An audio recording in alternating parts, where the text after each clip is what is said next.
കർണാടക മുൻ DGP ഓം പ്രകാശിന്റെ കൊലപാതകത്തിൽ നിർണായക വിവരങ്ങൾ പുറത്തുവരികയാണ്. ഭാര്യ പല്ലവിയുമായി ഓം പ്രകാശ് നിരന്തരം വഴക്കടിക്കാറുണ്ടായിരുന്നു. പലപ്പോഴും തോക്കു ചൂണ്ടി ഭീഷണിപ്പെടുത്താറുണ്ടെന്നും പല്ലവിയുടെ മൊഴി. ഗത്യന്തരമില്ലാതെയാണ് കത്തിയെടുത്ത് കുത്തിയതെന്ന് പല്ലവി പോലീസിന് മൊഴി നൽകിയിരിക്കുകയാണ്. കൂടുതൽ വിവരങ്ങളുമായി KB ശ്രീധരൻ ചേരുന്നുണ്ട്. ശ്രീധരൻ, ഈ DGPയുടെ മരണത്തിൽ പ്രധാനപ്പെട്ട നിർണായകമായ വിവരങ്ങളാണ് പുറത്തുവരുന്നത്. ഇവർ തമ്മിൽ സ്ഥിരം വഴക്കുണ്ടാക്കാറുണ്ടായിരുന്നു. ഒടുവിൽ സ്വയരക്ഷയ്ക്ക് എന്ന രീതിയിലാണ് ഈ കത്തിയെടുത്ത് കുത്തിയത് എന്നുള്ളതാണ് ഏറ്റവും ഒടുവിൽ പുറത്തുവരുന്ന വിവരം. എന്തൊക്കെയാണ് കൂടുതൽ വിവരങ്ങൾ?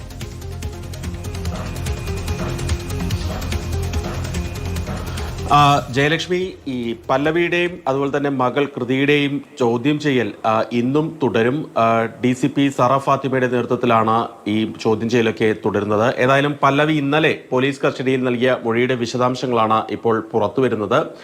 പ്രധാനമായും ഇരുവരും തമ്മിൽ, അതായത് ഓം പ്രകാശും പല്ലവിയും തമ്മിൽ പലപ്പോഴായിട്ട് പ്രശ്നങ്ങൾ നിലനിൽക്കുന്നുണ്ട്. ഒരു കാലത്ത് ഇവർ പിരിഞ്ഞ് താമസിക്കുന്ന അവസ്ഥ വരെ ഉണ്ടായി. ഏതായാലും അടുത്തിടെയാണ് ഇയാൾ ഈ വീട്ടിലേക്ക് ഭാര്യയുടെയും മകളുടെയും ഒപ്പം തിരിച്ച് വന്നതിന് ശേഷവും ഇരുവരും തമ്മിൽ വലിയ തർക്കങ്ങൾ ഉണ്ടായിരുന്നു. ഏറ്റവും പ്രധാനം സ്വത്ത് സംബന്ധിച്ച തർക്കമായിരുന്നു. അതായത് ഈ അടുത്തിടെ ഓം പ്രകാശിന്റെ സഹോദരിയുടെ പേരിൽ കുറച്ച് സ്ഥലം വാങ്ങിയിരുന്നു. ഇതിനെ ചൊല്ലി ഇവർ തമ്മിൽ തർക്കമുണ്ടായി. കഴിഞ്ഞ കുറേ കാലങ്ങളായി ഈ തർക്കങ്ങൾ നിലനിന്നിരുന്നു. പലപ്പോഴും തോക്കു ചൂണ്ടി ഭീഷണിപ്പെടുത്തും, കൊലപ്പെടുത്തും എന്നൊക്കെ ഭീഷണിപ്പെടുത്തിയതായും പല്ലവി മൊഴി നൽകിയിട്ടുണ്ട്. ഇന്നലെ രാവിലെയും ഇത് സംബന്ധിച്ച് തർക്കമുണ്ടായി. ഇതിനൊടുവിൽ കയ്യാങ്കളിയിലേക്ക് കാര്യങ്ങൾ പോയി. പിന്നീടാണ് അടുക്കളയിൽ നിന്ന് പല സാധനങ്ങളും ഇയാൾക്ക് നേരെ വലിച്ചെറിഞ്ഞു എന്നൊക്കെ പല്ലവി പറയുന്നത്. അതായത് ഉപ്പ് എറിഞ്ഞു, അതുപോലെ തന്നെ വെളിച്ചെണ്ണ ഇയാളുടെ ദേഹത്തേക്ക് ഒഴിച്ചു തുടങ്ങിയ കാര്യങ്ങളൊക്കെ മൊഴിയിൽ പറയുന്നുണ്ട്. ഇയാൾ തോക്കെടുത്തപ്പോഴാണ് അടുക്കളയിൽ നിന്ന് കറിക്കത്തിയെടുത്ത് ഇയാളെ കുത്തി കൊലപ്പെടുത്തിയത്. 10 കുത്തുകളാണ് ഇയാളുടെ ശരീരത്തിൽ ഏറ്റിരിക്കുന്നത്. രക്തം വാർന്ന് പോകുന്നത് വരെ ഇവരവിടെ നോക്കി നിന്നു. ആശുപത്രിയിൽ എത്തിക്കാനൊന്നും തയ്യാറായില്ല എന്നാണ് പറയുന്നത്. ഇതോടൊപ്പം ശ്രീധരൻ, കാരണം ഇവരുടെ മൊഴി പ്രകാരം നോക്കുകയാണെങ്കിൽ ഗത്യന്തരമില്ലാതെ ചെയ്തു എന്നുള്ളതാണ് പറയുന്നത്. അത് പോലീസ് മുഖവിലേക്ക് എടുക്കുന്നുണ്ടോ, അതോ ഇവർ സ്ഥിരമായി വഴക്കുണ്ടാക്കാറുണ്ടായിരുന്നപ്പോൾ ഒരു ആസൂത്രണം ഇതിന് പിന്നിൽ ഉണ്ട് എന്ന ഒരു അനുമാനത്തിലേക്ക് പോലീസ് എത്തുന്നുണ്ടോ, അതോ ഇവർ പറയുന്നത് പോലെ തന്നെ സ്വാഭാവികമായി ഒരു സ്വയരക്ഷയ്ക്ക് എന്ന തരത്തിൽ തന്നെയാണോ കാര്യങ്ങൾ ഇപ്പോൾ പോകുന്നത്?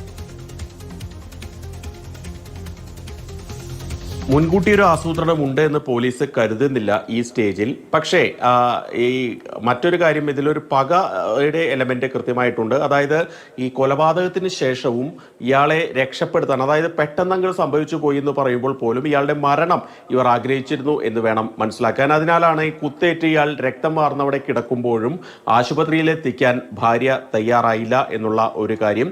ഏതായാലും ഈ സ്വത്ത് സംബന്ധമായിട്ടുള്ള തർക്കം തന്നെയാണ് ഇതിന്റെ ഏറ്റവും പ്രധാനപ്പെട്ട ഒരു കാര്യം, അല്ലെങ്കിൽ ഇത് വൈരാഗ്യത്തിന് കാരണമെന്ന് തന്നെയാണ് പോലീസിന്റെ നിലവിലെ അനുമാനം.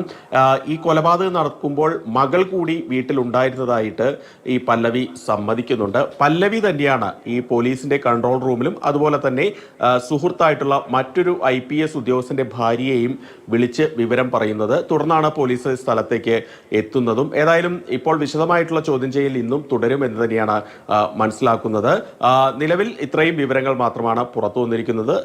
ഈ 10 കുത്തേറ്റു, ഈ ഇദ്ദേഹം മരണവിപ്രാളത്തിൽ പിടയുന്നത് നോക്കി പല്ലവി നിന്നു, രക്ഷപ്പെടുത്താൻ ശ്രമിച്ചില്ല എന്നുകൂടി പോലീസിന് ഇപ്പോൾ പുറത്ത് വിവരം നൽകുന്നുണ്ട്. ഏതായാലും ചോദ്യം ചെയ്യൽ ഇന്ന് തുടരുകയാണ്.